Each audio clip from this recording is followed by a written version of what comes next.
हमारे प्रभु आप सभी को पहुंच के प्रणाम करता आज जितना भी हमारे माता बहन चाची दादी नानी बुआ हमारे चाचा लोग भैया लोग काका लोग बाबा लोग आप सभी के हमारे पहुंच के प्रणाम और एक बार जोरदार ताली बजा के अपना आशीर्वाद दे दीजिए। और आज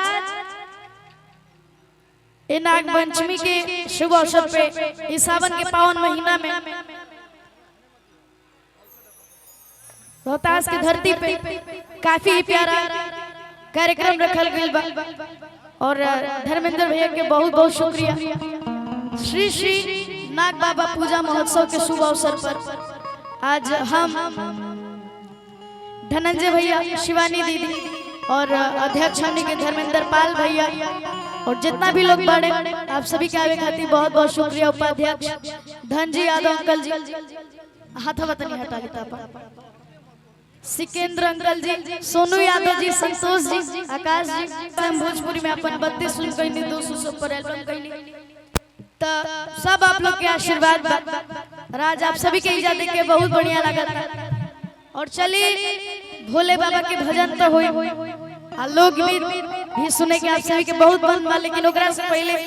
आप सभी के बीच एक सरस्वती बनता ओकरा बाद तो हमनी के झूमबे करे के लेकिन हम गावे से पहले चाहता नहीं कि हमारे जितना भैया लोग बड़े चाहे हमारे माता बहन लोग बाड़ी जाए एक बार हमारा सत्संग भोले बाबा के नारा लगा लीजिए। प्रेम से बोलियो उमापति महादेव की काजी खा के आई बनी जानू तो तनी जोर से बोली नमः पार्वती पते हर हर महादेव। वाह इनु भाई कैसे कहे हे वीणा वाले मैया कि हो जा हमारा पसहैया कि तोहरे कृपा से हम आगाइल गानवा कि माई वीणा वाले तोहर हर करी सुमिरनवा। हमनी के कलेंदर भैया के काफी प्यारा म्यूजिशियन कैसे आवे के बा हे वीणा वाले मैया हो हमारा पसहैया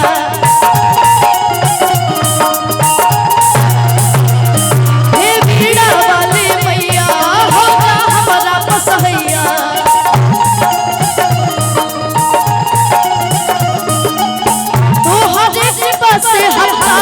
गाइल गनवा ओ हर कृपा से हमका गाइल गनवा अमाई वीणा वाले तोहर पर सुमिरनवा अमाई वीणा वाले तोहर पर सुमिरनवा।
बोली बीड़ा वाली तोहर